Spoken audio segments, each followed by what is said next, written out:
Hello students, वार्षिक परीक्षा जो 2021-22 अभी चल रही है, कक्षा 11 जो है उसका राजनीति विज्ञान विषय का जो पेपर है वो मैं आज आपको बताऊंगा। चैनल को सब्सक्राइब नहीं किया तो सब्सक्राइब कीजिएगा।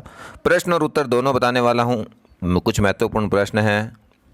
इस तरह से आपका जो पेपर आएगा 2 घंटे 45 मिनट का समय मिलेगा। कुल 80 अंक जो है वो पूर्णांक होंगे। तो इसमें आइए एक एक करके सबसे पहले प्रश्न देखते हैं। वस्तुनिष्ठ प्रश्न, एबेसदा वाले प्रश्न।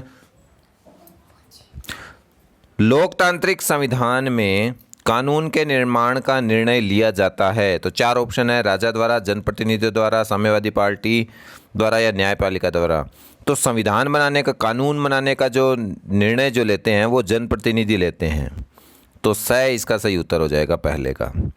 दूसरा है 1928 में किस समिति ने भारत में अधिकारों के घोषणा पत्र की मांग उठाई थी? तो वो मोतीलाल नेहरू की जो समिति थी 1928 में जो थी, फरवरी 1928 में। तो इसका सही उत्तर हो जाएगा मोतीलाल नेहरू।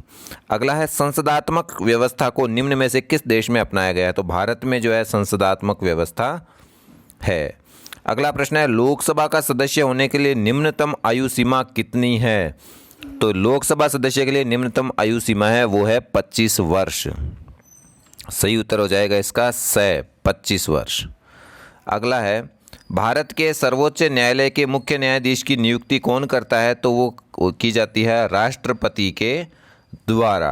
5वें में हो जाएगा राष्ट्रपति। अगला है पंचायती राज व्यवस्था से संबंधित संविधान संशोधन कौन सा है? तो वो है 73वां संविधान संशोधन। इसका सही उत्तर हो जाएगा। अगला है भारत का संविधान औपचारिक रूप से लागू किया गया है? तो ये किया गया है 26 जनवरी 1950 को लागू किया गया है। तो इसका उत्तर हो जाएगा इसके बाद में अगला प्रश्न देखते हैं। लॉन्ग वॉक टू फ्रीडम ये किसकी आत्मकथा का शीर्षक है?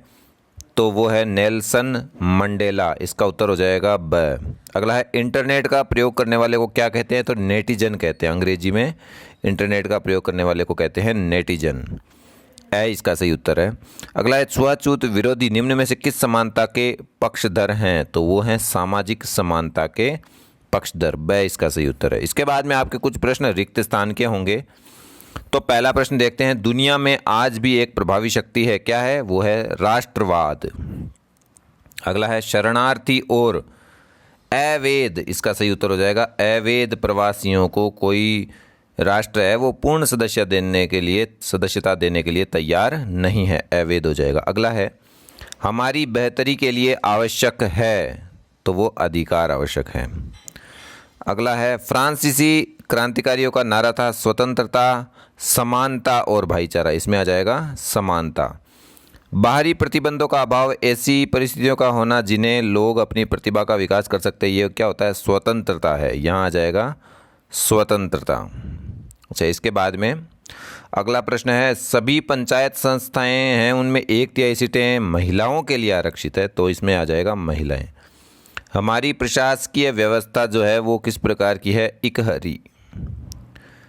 इसके बाद में अगला है मताधिकार की आयु को 21 से 18 वर्ष करने वाला संशोधन कौन सा है? तो वो है 61वां संविधान संशोधन। नेक्स्ट है स्थायी सदन कौन सा है? तो राज्यसभा इसमें स्थायी सदन है। भारत में प्रधानमंत्री सरकार का है वो वास्तविक प्रधान होता है। सही उत्तर हो जाएगा इसका वास्तविक। अब कुछ अति लघुतरात्मक प्रश्न देखते हैं। भारतीय संसद के दोनों सदनों के नाम लिखिए। तो 2 सदन भारत के हैं, एक तो है लोकसभा और दूसरा है राज्यसभा। तो 2 सदन ये है भारत के, लोकसभा और राज्यसभा। अगला है सर्वोच्च न्यायालय भारत का कहाँ स्थित है? तो वो है नई दिल्ली। भारत का सर्वोच्च न्यायालय कहाँ है? नई दिल्ली में। संविधान के 74वें संविधान संशोधन का संबंध किससे है? तो ये है शहरी स्थानीय स्वशासन या शहरी स्थानीय निकाय, कुछ भी लिख सकते हो आप, इनसे संबंधित है ये।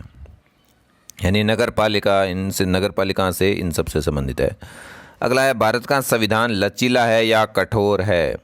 तो ना तो लचीला है ना कठोर है, आंशिक कठोर। आप इस तरह से लिख सकते हैं, आंशिक कठोर है और आंशिक ही लचीला है। आंशिक कठोर, आंशिक लचीला, यानी पूर्णतया ना तो पूर्णतया लचीला है ना भी पूर्णतया कठोर है। शांति के मार्ग में आने वाली 2 बाधाएं लिखिए। तो अन्याय है, शांति के मार्ग में आने वाली बाधाएं हैं। उपनिवेशवाद लिख सकते हो, और भी बहुत सी बाधाएं लिख सकते हो आप इसमें, उपनिवेशवाद। अगला है धर्मनिरपेक्ष राज्य किसे कहते हैं। तो एक राज्य है वो धर्म के मामले में अगर तटस्थ होता है, यानी वो सभी धर्मों को समान रूप से देखता है, तो वो कहलाता है धर्मनिरपेक्ष राज्य। अगला है वयस्क मताधिकार से क्या अभिप्राय है।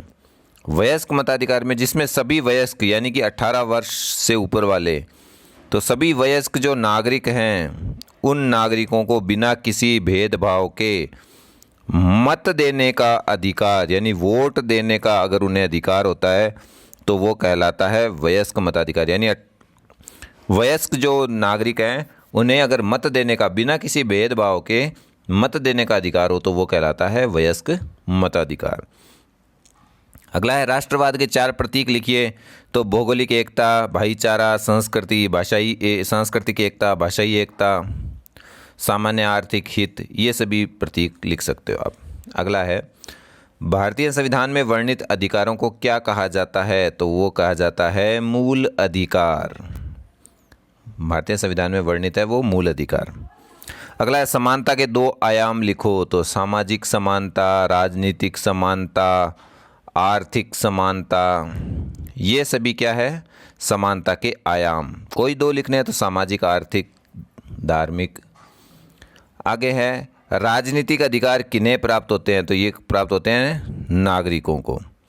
अगला है भारत में संविधान में सामाजिक न्याय का उल्लेख कहाँ किया गया है। तो भारत की जो संविधान की प्रस्तावना है, संविधान की प्रस्तावना में इसका उल्लेख किया गया है। अब कुछ लघुतरात्मक बड़े प्रश्न आ गए हैं। 42वें संविधान संशोधन को विवादास्पद क्यों माना गया। भारतीय नागरिकों के 5 मौलिक कर्तव्य लिखिए।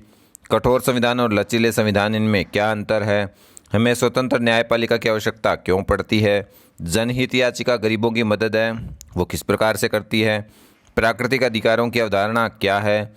धार्मिक भेदभाव को रोकने के लिए 3 व्यक्तिगत रास्ते बताइए। राष्ट्र और राष्ट्रीयता के बीच में क्या अंतर है। निबंधात्मक प्रश्न अगर देखें कुछ महत्वपूर्ण, तो एक है पंचायती राज व्यवस्था के संबंध में 73वें संविधान संशोधन की प्रमुख विशेषताएं, या फिर 73वें और 74वें संविधान संशोधन के क्रियान्वयन पर लेख लिखिए। इसी प्रकार एक प्रश्न है भारतीय संविधान में संशोधन की प्रक्रिया पर विवेचना कीजिए और संविधान एक जीवन दस्तावेज है, इस कथन का आशय इन दोनों में से अथवा है तो कोई एक करना है। अगला प्रश्न है शांति को परिभाषित कीजिए, इसके महत्व को स्पष्ट कीजिए, या अहिंसा के बारे में गांधी जी के विचारों पर टिप्पणी लिखिए। अगला प्रश्न है धर्मनिरपेक्षता के भारतीय मॉडल को समझाइए और भारतीय धर्मनिरपेक्षता की आलोचना किन आधारों पर की जाती है, विवेचना कीजिए। ये कुछ निबंधात्मक प्रश्न हैं जिन्हें याद कीजिएगा। चैनल को सब्सक्राइब कीजिएगा। धन्यवाद।